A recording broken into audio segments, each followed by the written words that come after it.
Good morning students and friend. Last class में हमने ICI module से इनकम टैक्स का डायरेक्ट टैक्स हम पढ़ रहे हैं। Chapter first basic concept start किया था। इसके दो क्लासेस अपनी हो गई थी। अब हम थर्ड क्लास की बात करेंगे स्टार्ट। पेज नंबर 1.9 है जो आपका आईसीआई का मॉड्यूल है, इसका फर्स्ट चैप्टर बेसिक कॉन्सेप्ट में हम आगे पढ़ेंगे। अब इनकम टैक्स रूल 1961 आपने पढ़ लिया। एक तो इनकम टैक्स एक्ट होता है, यानी कोई भी कानून जब इंडिया में लाया जाता है तो आपको एक्ट बनाना पड़ता है। You have to form an act for this. अब जब एक्ट बन गया तो एक्ट में अगर आपको कोई चेंजेस करने हैं, सपोज कोई एक्ट बन के तैयार हो गया, कोई सा भी एक्ट आप मान लीजिए, चाहे कंपनीज एक्ट हो, चाहे इनकम टैक्स हो, चाहे आईपीसी, कोई सा भी एक्ट हो, एक्ट बन गया, पास हो गया, राष्ट्रपति ने साइन कर दिया, तो ऑब्वियसली वो एक्ट बन गया। अब कुछ समय बाद आपको लगता है कि इस एक्ट में कुछ चेंजेस करने हैं, इस एक्ट में कुछ बदलाव करने हैं, हमें कुछ चीज़ें ऐड करनी है या कुछ चीज़ों को एक्सटेंड करना है, बढ़ाना है, तो फिर आपको एक्ट को अमेंड करना पड़ेगा। अमेंड यानी संशोधित करना पड़ेगा, आपको अमेंडमेंट करना पड़ेगा, इसको सुधारना पड़ेगा। अब अगर आपको किसी भी एक्ट को अमेंड करना है तो बहुत लेंदी प्रोसेस है। सेम जो एक्ट बनने का प्रोसेस है वही प्रोसेस यहाँ पे आपको फॉलो करना पड़ेगा।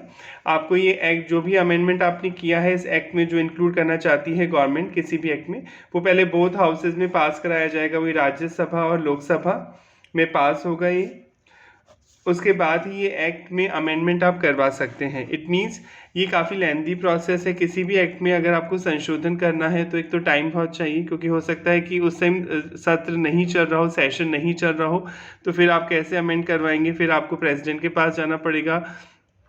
सत्र अगर नहीं चल रहा है, मान लीजिए सेशन में नहीं, आप टीवी में सुनते हैं कि अगर कोई पार्लियामेंट सेशन में नहीं है, अभी सत्र नहीं चल रहा है, तो कानून तो कोई पास भी नहीं होगा, बनेगा ही नहीं, कोई अमेंडमेंट नहीं होगा। तो राष्ट्रपति के पास पावर है, वो अपनी ऑर्डिनेंस पावर का इस्तेमाल करके भी अमेंड कर सकता है। पर ऑल दो ये प्रोसेस भी बहुत बर्डन क्रिएट करता है, काफ़ी टाइम कंज्यूमिंग होता है।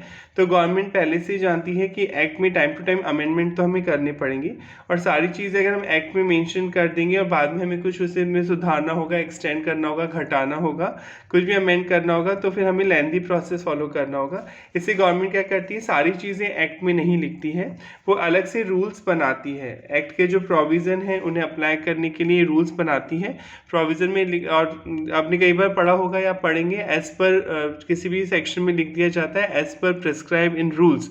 तो जो एक्ट है उसमें सारी चीज़ें नहीं होती हैं, उनके लिए अलग से उन प्रोविजंस को अप्लाई करने के रूल्स बनाए जाते हैं, ताकि हमें लेंदी प्रोसेस को फॉलो नहीं करना पड़े। और रूल्स को बदलने के लिए किसी की परमिशन की ज़रूरत नहीं है। जो प्रेजेंट में है, जो पावर में है जो गवर्नमेंट, वो कभी भी रूल्स को चेंज कर सकती है। उसके लिए कोई राज्यसभा या लोकसभा में जाने की नीड नहीं है। सेम इसी तरह इनकम टैक्स में भी रूल्स बनाए गए हैं 1962। रूल्स का मेन काम होता है, जो प्रोविजंस दिए गए हैं सेक्शन में, आप पढ़ चुके हैं। जो एक्ट होता है वो चैप्टर्स में बटा होता है, चैप्टर सेक्शन में बटे होते हैं, और सेक्शन में जो चीज़ कही जाती है उसे आप प्रोविज़न बोलते हैं। तो प्रोविज़न को ढंग से अप्लाई करवाने के लिए रूल्स बनाए जाते हैं। रूल्स प्रोविज़न को ओवरराइड नहीं कर सकते, प्रोविजंस के अकॉर्डिंग रूल्स फ्रेम किए जाते हैं। तो हम पढ़ लेते हैं यहाँ पर। इनकम टैक्स रूल 1962 में बने हैं। The administration of direct taxes look after bye the central board of direct taxes, CBDT, central board of direct taxes. यहाँ पे भी एक चीज़ समझ लें, नॉलेज के लिए, वैसे आगे आता पर यहाँ पे समझ लें। मिनिस्ट्री ऑफ फाइनेंस है, वित्त मंत्रालय जो आप बोलते हैं, ministry of finance. Ministry of finance की रिपोर्टिंग होती है गवर्नमेंट ऑफ इंडिया को, तो पता ही, गवर्नमेंट ऑफ इंडिया के अंडर आता है मिनिस्ट्री ऑफ फाइनेंस। इसके अंदर दो डिपार्टमेंट हैं, क्योंकि हमारे देश में दो तरह के टैक्स लगते हैं, एक डायरेक्ट टैक्स है, इनडायरेक्ट टैक्स। तो मिनिस्ट्री ऑफ फाइनेंस में जो रेवेन्यू डिपार्टमेंट है, इसका रेवेन्यू डिपार्टमेंट का मतलब हुआ जो रेवेन्यू कलेक्ट करता है देश में, तो टैक्स के नाम से रेवेन्यू कलेक्ट करता है फाइनेंस डिपार्टमेंट। तो जो रेवेन्यू डिपार्टमेंट है इसके दो पार्ट हैं, एक तो है CBDT, central board of direct taxes, और एक है CBIC, central board of indirect taxes and custom. तो इंडिया में डायरेक्ट टैक्स कैसे वसूल होगा, उसको वसूल करने की जिम्मेदारी CBDT को दी गई है, पावर रेवेन्यू डिपार्टमेंट की तरफ से, कि CBDT के ऑफिसर्स का ये ड्यूटी होगी कि वो टाइम टू टाइम चेक करें कि कोई इनकम टैक्स की चोरी तो नहीं हो रही है, टैक्स के प्रोविजन ढंग से अप्लाई कर रहे हैं, ऐसे ऐसे नहीं कर रहे। तो CBDT के पास पावर है डायरेक्ट टैक्स के मैटर के लिए, central board of direct tax. इसी तरह इनडायरेक्ट टैक्स जो जीएसटी है और जो कस्टम ड्यूटी है CBIC, central board of indirect taxes and custom, short में बोलते हैं सीबीआईसी, फुल नेम हो गया central board of indirect taxes and custom. तो जो इनडायरेक्ट टैक्स है वो सही कलेक्ट हो रहा है नहीं हो रहा, ऐसे चोरी तो नहीं कर रहे, तो ये सारी रिक्वायरमेंट सीबीआईसी की होती है, सीबीआईसी इस पर नज़र रखती है। तो दो बोर्ड बनाए गए हैं, जैसे एग्जाम लेने के लिए बोर्ड होता है आपका, एक स्टेट बोर्ड होता है, एक सीबीएसई बोर्ड होता है। सेम इन बोर्ड का काम होता है रेगुलेट करना, टाइम टू टाइम एसएससी की इनकम टैक्स की या जीएसटी की चोरी को रोकना और कॉम्प्लायंस करवाना। तो जो एडमिनिस्ट्रेशन है जो संभालने का काम है, the administration of direct tax, जो डायरेक्ट टैक्स को संभालने का जो मैनेजमेंट का काम दिया गया है, look after by central board of direct tax CBDT के द्वारा किया जाता है। The CBDT is empowered, empowered का मतलब होता है किसी को राइट देना, किसी को अधिकार देना। सीबीडीटी को राइट दिया गया है टू मेक रूल्स, कि वो रूल्स बनाएगा for carrying out the purpose of the act, जो एक्ट में जो चीज़ें लिखी गई हैं, जो प्रोविजन में जो चीज़ें लिखी गई हैं उनको ढंग से अप्लाई करवाने के लिए रूल बनाएगा सीबीडीटी।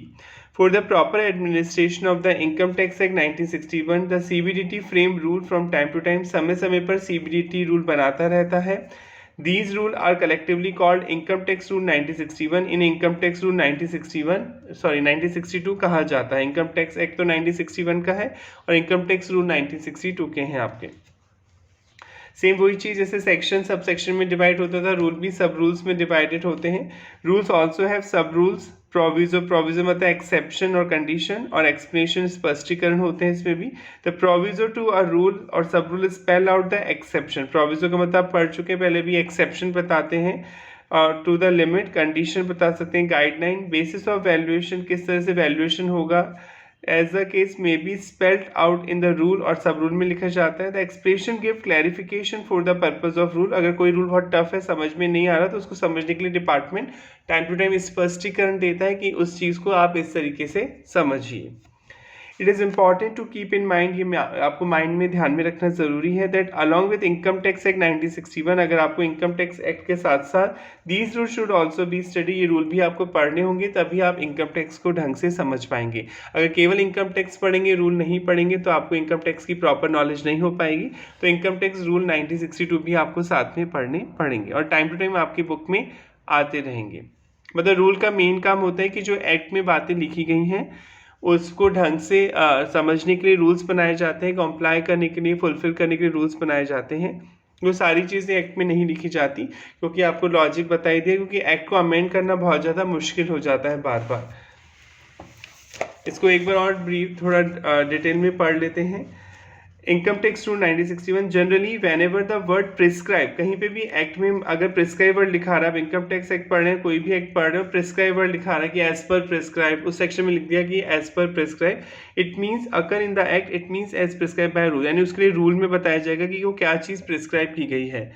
ठीक है, हाँ, तब जैसे मान लीजिए कोई हेलमेट नहीं पहन रखा है किसी ने, बिना हेलमेट वो गाड़ी चला रहा है, और जो आपका ट्रांसपोर्ट का एक्ट है उसमें लिख दिया गया कि अगर बिना हेलमेट आप गाड़ी चलाएंगे तो जुर्माना होगा एज पर प्रिस्क्राइब, यानी अमाउंट तो नहीं लिखा, ये जरूर लिख दिया कि आप पे फाइन लगेगा, पेनल्टी लगेगी, एक अमाउंट आपको देना होगा ट्रैफिक पुलिस को, पर कितना देना होगा ये तो नहीं बताया ना, तो उसमें लिख दिया as per prescribe. It means वो कहाँ बताया जाएगा, रूल्स में अलग से, क्योंकि टाइम टू टाइम चेंजेस होते रहते हैं, इससे सारी चीज़ें एक्ट में नहीं लिखी जाती हैं, उसके लिए अलग से रूल बनाए जाते हैं। ये वही चीज़ समझा रहा है। In every law several procedure need to be prescribe, किसी भी कानून में बहुत सारी प्रक्रिया बताई जाती हैं, प्रोसेस बताए जाते हैं फॉर वेरियस कॉम्प्लायंसेस, कॉम्प्लायंस मतलब लीगल रिक्वायरमेंट को फुलफिल करना, various compliances. It is cumbersome, cumbersome मतलब बर्डन, ये बहुत ज़्यादा बर्डन होता है to provide for each and everything in the act itself, सारी बातें किसी भी एक्ट में नहीं लिखी जा सकती हैं। And for parliament to make frequent amendment, और अगर आपको कोई भी चीज़ें अमेंड करनी है to the act to effect changes to procedure, procedure को बदलना है और आपने सारी चीज़ें एक्ट में लिख दी तो आपको प्रॉब्लम होगी, यानी आपको रूल्स में लिखनी चाहिए काफ़ी चीज़ें, ताकि आप टाइम टू टाइम उन्हें चेंज कर सकें। So income tax rule enacted बनाए जाते हैं, and such rule can be amended, इन्हें बदला जा सकता है एनी टाइम, यानी रूल्स को बदलने के लिए कोई लोकसभा राज्यसभा की परमिशन नहीं चाहिए आपको। whenever required, जब भी आपको ज़रूरत महसूस होती है, without going into the lengthy process, आपको कोई लंबी प्रक्रिया में जाने की ज़रूरत नहीं है, यानी जो गवर्नमेंट सत्ता में है, जो पावर में है, वो रूल्स को बदल सकती है। आई होप यहाँ तक आ गया होगा आपको समझ में। अब आगे बढ़ते हैं। सर्कुलर होता है एक वर्ड, एक होता है नोटिफिकेशन। सर्कुलर और नोटिफिकेशन में क्या फ़र्क है वो अभी आप पढ़ेंगे, पहले थोड़ा समझ लें। सर्कुलर डिपार्टमेंट इशू करता है, यानी सीबीडीटी जो है आपका इनकम टैक्स डिपार्टमेंट जो है वो time to time circular issue करता है अपने डिपार्टमेंट। जैसे मान लीजिए इनकम टैक्स में डिपार्टमेंट में कोई चेंजेस हुआ प्रोसेस में कि पहले ये लेटर इसको देना था, अब ये लेटर इसको देना है, या कोई भी चेंजेस हुआ तो डिपार्टमेंट को आपस में एक दूसरे डिपार्टमेंट को बताना है, तो income tax department circular issue करता है। क्योंकि काफ़ी सारे डिपार्टमेंट है, हर शहर में इनकम टैक्स डिपार्टमेंट के ऑफिसेज होते हैं, तो डिपार्टमेंट को इशू किए जाते हैं सर्कुलर। और जो सर्कुलर होते हैं वो केवल इनकम टैक्स अथॉरिटी पे ही बाइंड होते हैं, मतलब उन्हें ही मान्य होते हैं। जैसे कोई सर्कुलर गया है तो वो मैं एक असेसी हूँ, मैं एक टैक्स पेयर हूँ, मुझ पर बाइंड नहीं होगा वो। हाँ, अगर कोई सर्कुलर जिसमें बेनिफिशियल कोई बात लिखी गई यानी एसएससी के फेवर में कोई बात लिखी गई, वो उसका फ़ायदा तो मैं उठा सकता हूँ, पर सर्कुलर को मेरे पर बाइंड नहीं किया जा सकता। सर्कुलर केवल इनकम टैक्स डिपार्टमेंट के ऑफिसर्स पे ही लागू होंगे। एसएससी उन पे को अपने एसएससी उनको अपने पे लागू करवाए या ना करवाए उसके पास चॉइस होती है। यानी एसएससी केवल बेनिफिट्स उठा सकता है। किसी सर्कुलर में टैक्स पेयर के लिए कोई अच्छी बात की गई है, भाई अगर यहाँ पे इन्वेस्ट कर दोगे तो आपको ये छूट मिल जाएगी, तो वो उसका फ़ायदा ले सकता है, पर उसको कंपलसरी नहीं है कि आप सर्कुलर बाइंड करवाएं एसएससी पे, ये डिपार्टमेंट्स पे ही बाइंड होंगे। जबकि नोटिफिकेशन एक पब्लिक लार्ज के लिए, गवर्नमेंट पब्लिक एट लार्ज को बताने के लिए इशू किए जाते हैं नोटिफिकेशन, और ये सब पे बाइंड होते हैं, इनकम टैक्स अथॉरिटी पे भी और करदाता को भी। जो भी चीज़ें बताती है government time to time newspaper में भी आते हैं, ऑफिशियल गैजेट में पब्लिश होते हैं नोटिफिकेशन, ये आपको फॉलो करने होते हैं। पढ़ लेते हैं।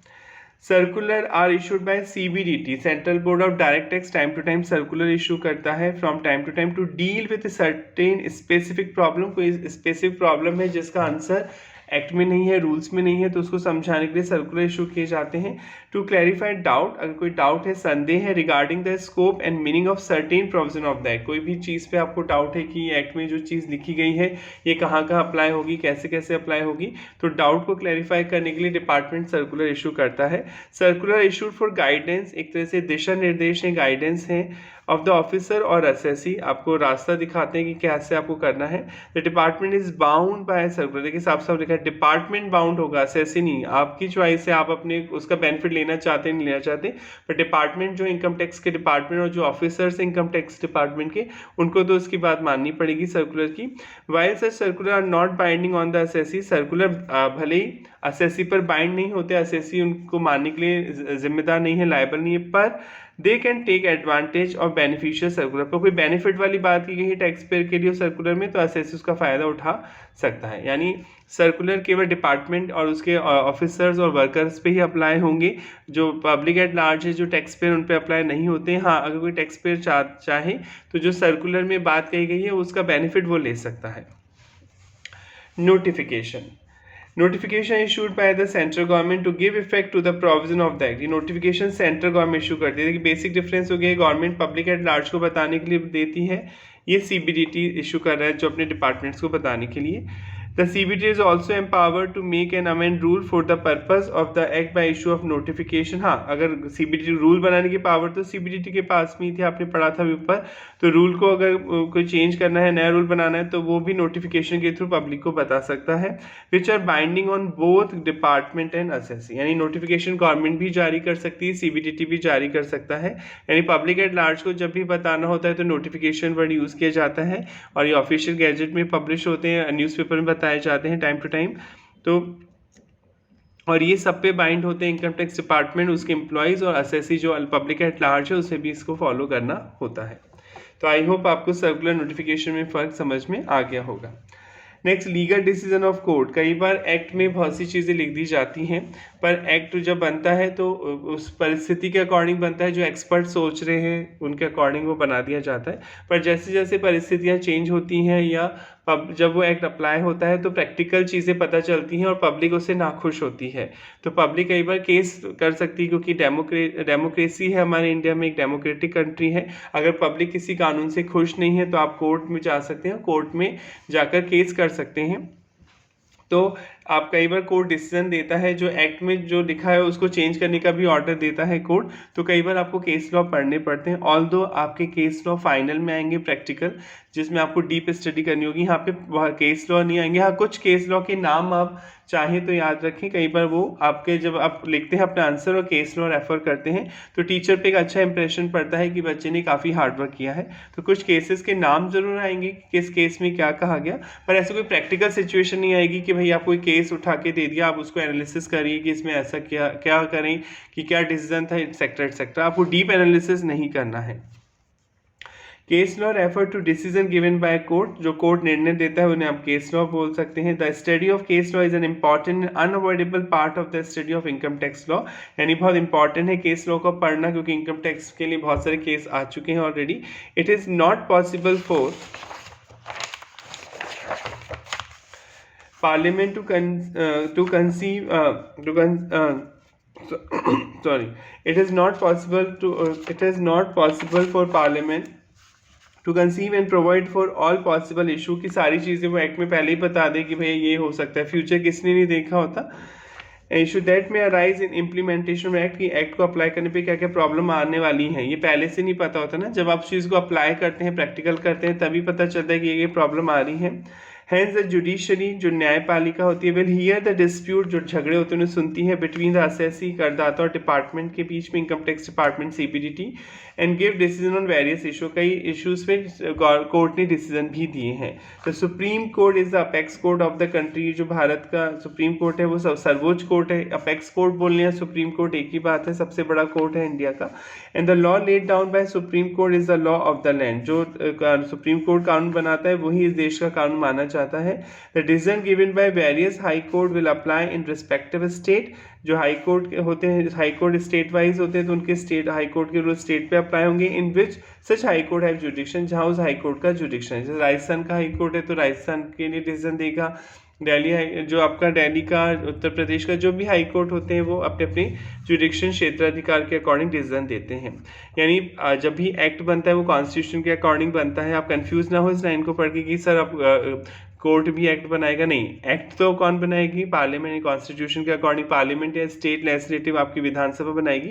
हाँ, एक्ट में कुछ ऐसी गलतियां हो गई हैं बनाते टाइम, या बाद में जाके पता चलता है कि एक्ट से लोगों को प्रॉब्लम हो रही है, तो लोग केस कर सकते हैं, और उस एक्ट के लिए जो कोर्ट डिसीजन देगा वो आपको मानना होगा। अगर सुप्रीम कोर्ट डिसीजन देता है तो पूरे इंडिया में अप्लाई होगा, और आपके जो हाई कोर्ट डिसीजन देता है वो आपके हाई कोर्ट जो हाई कोर्ट का जुडिक्शन है उस एरिया में वो अप्लाई होता है।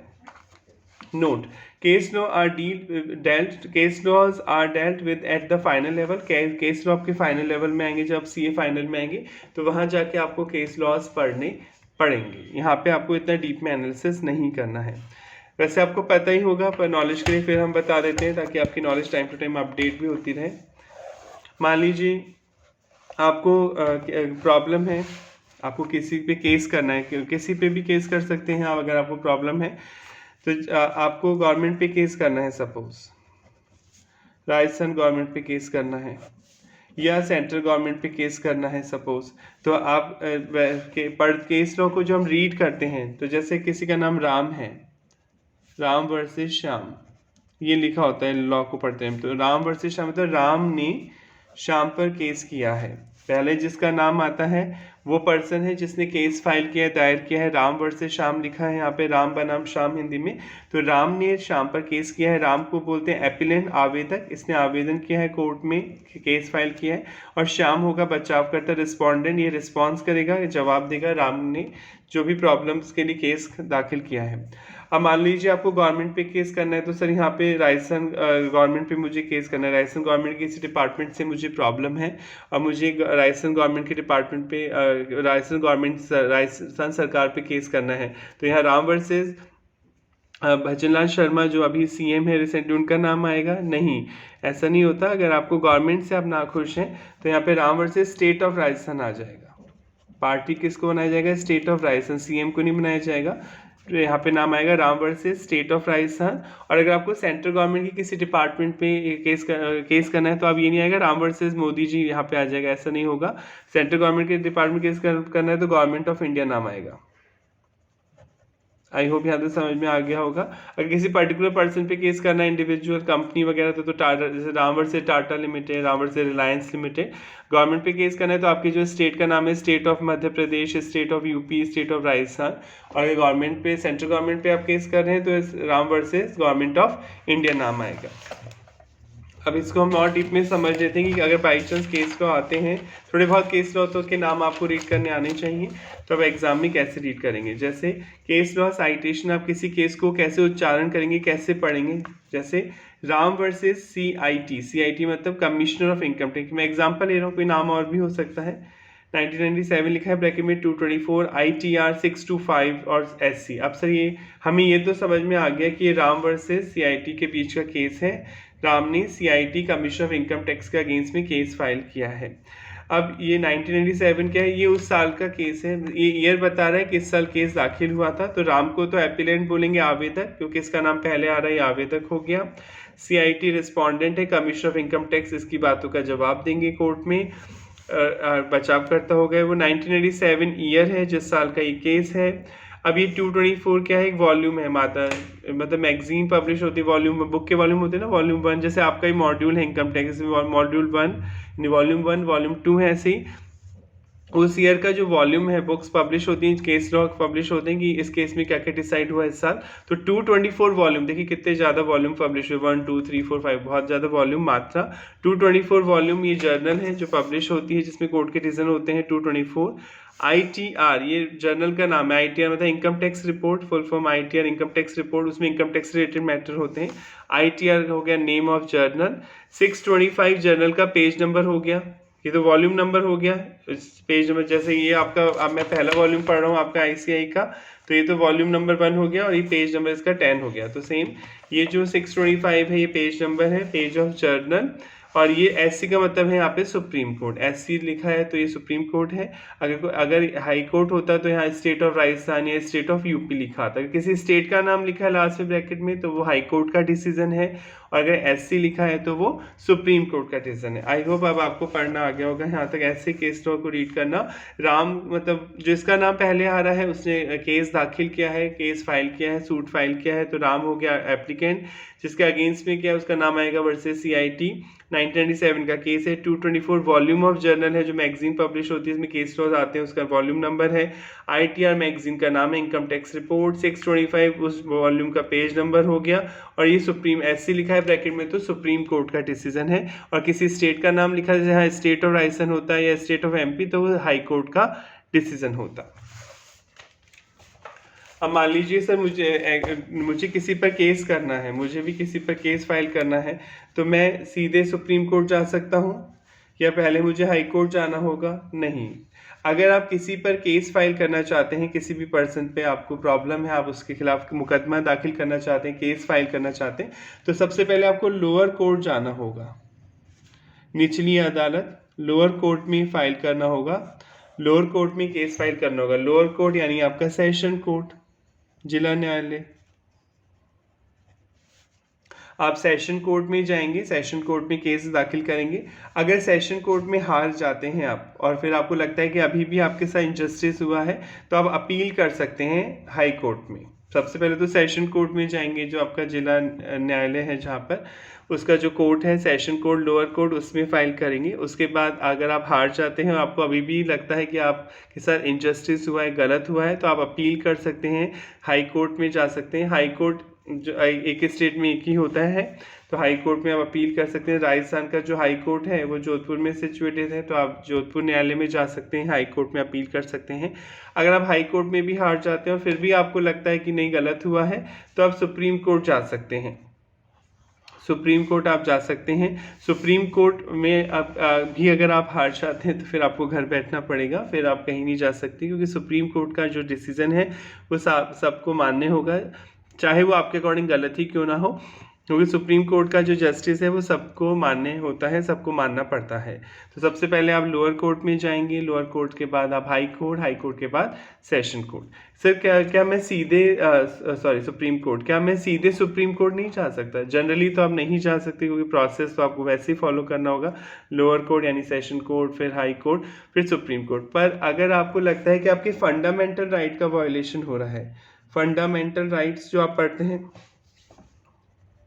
ये तो बचपन से ही बुक्स के पीछे लिखे होते हैं फंडामेंटल राइट्स, कि आपको कहीं भी रहने का अधिकार है इंडिया में, कहीं भी आपको जाने का अधिकार है। आपको फंडामेंटल राइट्स जो होते हैं, जो आपको कॉन्स्टिट्यूशन देता है फंडामेंटल राइट, अगर इनका वायलेशन कोई कर रहा है, आपको इनको फॉलो करने से कोई रोक रहा है, तो आप सीधे सुप्रीम कोर्ट जा सकते हैं। आपको नीचे सेशन कोर्ट, लोअर कोर्ट या हाई कोर्ट में जाने की ज़रूरत नहीं है। अगर आपको लगता है कि आपके फंडामेंटल राइट्स का वायलेशन किया जा रहा है, तो आप सीधे सुप्रीम कोर्ट में भी अर्जी लगा सकते हैं। आई होप ये नॉलेज आपको समझ में आ गई होगी। अब आगे बढ़ते हैं।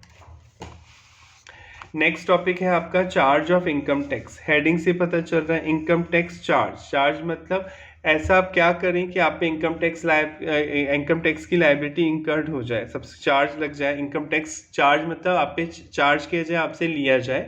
तो सेक्शन 4 आपको बताता है कि इनकम टैक्स जो चार्ज किया जाता है किस तरीके से आपसे लिया जाता है, इनकम टैक्स या direct tax. Section 4 of the income tax act 1961 is the charging section which provide that, अगर आप ये कंडीशन पूरी कर देते हैं जो आप पढ़ने जा रहे हैं, तो अगर ये चारों कंडीशन आप पूरी करते हैं तो आपको इनकम टैक्स देना होता है।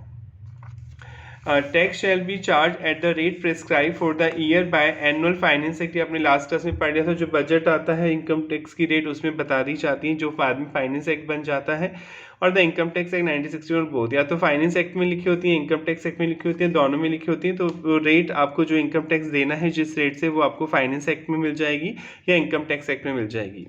अब टैक्स किससे देना होता है? ऑब्वियसली पर्सन पे लगता है tax. The charge is on every person, इसमें अंडर सेक्शन 2 सबसेक्शन 31। अभी आप डेफिनेशन पढ़ेंगे कि पर्सन की डेफिनेशन में कौन कौन आता है। अभी तो आप ये मान लीजिए मैं और आप पर्सन हैं, और जो पर्सन है जो इनकम अर्न कर रहे हैं उन्हें टैक्स देना होता है। थर्ड, टैक्स आपने पढ़ा था लास्ट क्लास में कि previous year assessment year. Previous year मतलब जिस साल आप इनकम अर्न करते हैं, जिस साल आप इनकम कमाते हैं, उस साल को प्रीवियस ईयर बोलते हैं। प्रीवियस ईयर को हम 11th क्लास से अकाउंट्स में अकाउंटिंग ईयर या फाइनेंशियल ईयर बोलते हैं। इनकम टैक्स वाले उसे प्रीवियस ईयर का नाम देते हैं। और नेक्स्ट ईयर आप टैक्स देते हैं, सेम ईयर में नहीं देते, नेक्स्ट ईयर में टैक्स आप पे करते हैं प्रीवियस ईयर की इनकम पर, उसे आप असेसमेंट ईयर पे बोलते हैं। हाँ, कुछ एक्सेप्शन अभी आप पढ़ेंगे कि सेम ईयर में भी टैक्स देना पड़ता है कुछ एक्सेप्शंस में, तो आप प्रीवियस ईयर में भी टैक्स दे सकते हैं। पर जनरली क्या होता है, प्रीवियस ईयर में आप इनकम अर्न करते हैं, प्रीवियस ईयर को अकाउंट्स में आप अकाउंटिंग ईयर या फाइनेंशियल बोलते हैं, और नेक्स्ट ईयर जो आता है उस साल आप इनकम टैक्स पे करते हैं। जैसे प्रीवियस ईयर आपका चल रहा है अप्रैल 23 to 24, तो ये फाइनेंशियल ईयर प्रीवियस यानी अप्रैल 23 से स्टार्ट हुआ और 31 मार्च 24 को एंड हुआ, तो ये प्रीवियस हुआ। इस साल आपने जो भी इनकम कमाई उस पर नेक्स्ट ईयर आपको टैक्स देना है 24-25 में। ये आपका असेसमेंट ईयर होता है, यानी कमाते हैं आप जिस साल आप इनकम अर्न करते हैं, कमाते हैं जिस साल, उस साल को तो प्रीवियस ईयर बोला जाता है। और जिस साल आप उस प्रीवियस ईयर की इनकम पे टैक्स पे करते हैं उसे आप असेसमेंट ईयर बोलते हैं। हाँ, कुछ एक्सेप्शन अभी आप पढ़ेंगे कि सेम ईयर में ही कमाना होता है, सेम ईयर में ही टैक्स देना होता है। तो ये लिखा हुआ है थर्ड पॉइंट में, tax is chargeable on the total income, total income पे लगेगा, earn during the previous year, जो प्रीवियस ईयर में आपने कमाई, and not the assessment year, assessment year पे नहीं लगेगा, प्रीवियस ईयर की इनकम पे लगेगा। देयर आर सर्टेन एक्सेप्शन, हाँ कुछ एक्सेप्शन है, अपवाद है, प्रोवाइडेड बाय सेक्शन 172, 174, 174A, 175, 176। ये सेक्शन अभी आप पढ़ेंगे इसी चैप्टर में आगे कि इन एक्सेप्शन सिचुएशन में आपको सेम ईयर की इनकम पर ही टैक्स देना पड़ता है। Tax shall be levied, levied मतलब चार्ज होता है, टैक्स शैल बी लेविड और charge in accordance with and subject to various provision contain मतलब इंक्लूड इन द एक्ट, जो एक्ट में बताए गए हैं प्रोविजन उन्हें ध्यान में रखते हुए आप पे टैक्स लगाया जाएगा। This section is the backbone of the law of income tax, ये एक तरह से रीढ़ की हड्डी है। सेक्शन 4 जो चार्जिंग सेक्शन है बैकबोन है, in so far as it serve as the most operative provision of that, क्योंकि सेक्शन 4 के अकॉर्डिंग ही आपसे टैक्स लिया जाता है, क्योंकि जो रेट्स होती हैं ये बोलता है कि रेट जो फाइनेंस एक्ट में बताई गई है उस रेट से आपको टैक्स देना होता है। The tax liability of a person spring from this section, tax liability जो अराइज होती है वो इसी सेक्शन की वजह से अराइज होती है। सेक्शन 4 ही कहता है कि टोटल इनकम पे टैक्स लिया जाएगा। अभी आपने पढ़ा टोटल इनकम पे टैक्स लिया जाएगा, अभी आप पढ़ेंगे आगे कि टोटल इनकम कैसे कैलकुलेट होती है। अभी तो आप ये समझो साल भर में जो भी कमाया उस पर आपको टैक्स देना होता है सेक्शन 4 के अकॉर्डिंग। अब एक पर्सन में क्या क्या आता है डेफिनेशन हम आगे पढ़ेंगे, तो ये 2 लाइनें अभी हम यहाँ नहीं पढ़ रहे हैं क्योंकि अभी यहाँ समझाएंगे तो फिर आगे भी समझाना पड़ेगा, तो अभी आप ये छोड़ सकते हैं 2 लाइनें, या पर्सन की एक ब्रॉड डेफिनेशन आगे आएगी। नेक्स्ट, ये total income and tax payable, ये टोटल इनकम और टैक्स पेबल की बात कर रहा है। इनकम टैक्स इज लेवीड, लगता है, चार्ज होता है on an assessees total income. ये भी अपने ऊपर ही पढ़ा कि टोटल इनकम पे टैक्स देना होता है। Such total income has to be computed as per the provision contain in income tax है 1961। अभी टोटल इनकम कैसे कैलकुलेट होती है? जो इनकम टैक्स एक्ट है 1961 उसमें प्रोविजन दिए गए हैं, उसमें बताया गया किस तरीके से आपको टोटल इनकम कैलकुलेट करनी है। So let us go step by step. हम स्टेप बाय स्टेप समझते हैं प्रोसीजर की किस तरह से टोटल इनकम कैलकुलेट होती है किसी इंडिविजुअल पर्सन की जिस पे हमें टैक्स देना होता है सरकार को। तो let us go step by step to understand the procedure for computation of total income of an individual for the purpose of levy of income tax. सबसे फर्स्ट स्टेप है determination of residential status. Residential status अभी आप आगे पढ़ेंगे। Resident का मतलब हिंदी में होता है निवासी। रेजिडेंशियल स्टेटस अभी हम यहाँ पे केवल इतना ही समझ लेते हैं जितना भी समझने के लिए काफ़ी है, क्योंकि इसका एक पूरा सेकंड चैप्टर ही है इस पर पूरा, तो हमें ज़्यादा डीप में नहीं पढ़ना। रेजिडेंशियल स्टेटस, या तो रेजिडेंशियल में दो आते हैं, तो आप रेजिडेंट होंगे या नॉन रेजिडेंट, यानी कुछ कंडीशन बताई हैं टैक्स वालों ने। अगर आप उन कंडीशन को फुलफिल करते हैं तो माना जाएगा आप भारत में निवास करते हैं, आप भारत के निवासी हैं। नागरिकता का यहाँ से कोई मतलब नहीं है, ध्यान से सुन लें। सिटीजनशिप अलग चीज़ है, रेजिडेंशियल स्टेटस अलग चीज़ है। सिटीजनशिप तो इंडिया के आपको आप जो भारत का संविधान है उसके अकॉर्डिंग आप ले सकते हैं, बाय बर्थ होती है, या बाय बर्थ नहीं है तो कुछ प्रोविज़न है, उन प्रोविज़न को फॉलो करते हुए कॉन्स्टिट्यूशन की नीड के अकॉर्डिंग आपको नागरिकता मिलती है भारत की। नागरिकता का रेजिडेंशियल स्टेटस से कोई लेना देना नहीं है, यानी जो रेजिडेंशियल स्टेटस है वो टैक्स वालों के अकॉर्डिंग चेक किया जाएगा। भले ही आप पैदा अमेरिका में हुए, कई सालों तक अमेरिका में ही रहे हैं, पर हो सकता है टैक्स के लिए आप इंडिया में लायबल हो जाएं। अगर आपने टैक्स वालों के अकॉर्डिंग जो रेजिडेंशियल की स्टेटस की जो कंडीशन है वो फुलफिल कर दी तो आपको निवासी माना जाएगा। अब भले आप किसी भी देश के रहने वाले हो, किसी भी देश के नागरिक हो, इससे मतलब नहीं है। अगर आपने जो कंडीशन बताई है टैक्स वालों ने पूरी कर देते हैं तो आप रेजिडेंट बन जाएंगे, और जब रेजिडेंट बन जाएंगे तो इंडिया में आपको टैक्स देना पड़ेगा पूरे वर्ल्ड की इनकम पर। और अगर आप नॉन रेजिडेंट होते हैं, अगर आप जो कंडीशन बताइए टैक्स वालों ने फुलफिल नहीं करते, नॉन रेजिडेंट है, तो आप भारत में टैक्स नहीं देंगे। तो अभी आप इतना ही समझने कि सबसे पहले तो रेजिडेंशियल स्टेटस देखा जाता है। रेजिडेंशियल स्टेटस जो टैक्स वालों ने कुछ कंडीशन बताई उनके अकॉर्डिंग चेक किया जाएगा। अगर वो कंडीशन आप फुलफिल करते हैं तो आप रेजिडेंट बन जाएंगे, और जब रेजिडेंट बन जाएंगे तो पूरे भारत वर्ल्ड की इनकम पर आपको इंडिया में टैक्स देना होगा। और अगर आप नॉन रेजिडेंट हैं तो आपको इंडिया में टैक्स नहीं देना होगा। अब कैसे बनते हैं ये हम सेकंड चैप्टर में पढ़ेंगे, अभी हम इस स्टेप को यहाँ पे स्किप करेंगे। आपकी नॉलेज के लिए इतना काफ़ी, इस पैरा को पढ़ने की कोई ज़रूरत नहीं है क्योंकि पूरा सेकंड चैप्टर इसी पर बेस्ड है, तो हम वहाँ पे डिस्कस करेंगे। जैसे यहाँ पे लिख भी रखा है इन्होंने last time, determination of residential status has been discussed in chapter second. मैं बार बार बोल रहा हूँ सिटीजनशिप को आप यहाँ से लिंक ना करें। सिटीजनशिप अलग चीज़ है, रेजिडेंशियल स्टेटस अलग चीज़ है। सिटीजनशिप अकॉर्डिंग टू कॉन्स्टिट्यूशन है, यहाँ पे आप इनकम टैक्स की बात कर रहे हैं। नेक्स्ट है, चलिए वीडियो लंबा हो जाएगा, आज की क्लास हम इतनी लेते हैं। अगर आपका कोई भी डाउट है तो प्लीज़ आप कमेंट में पूछिए, और आप इसको मेरे चैनल को सब्सक्राइब कर लें ताकि जब अगली बार नया वीडियो आए आप इसको जल्दी से समझ सकें। Thank you.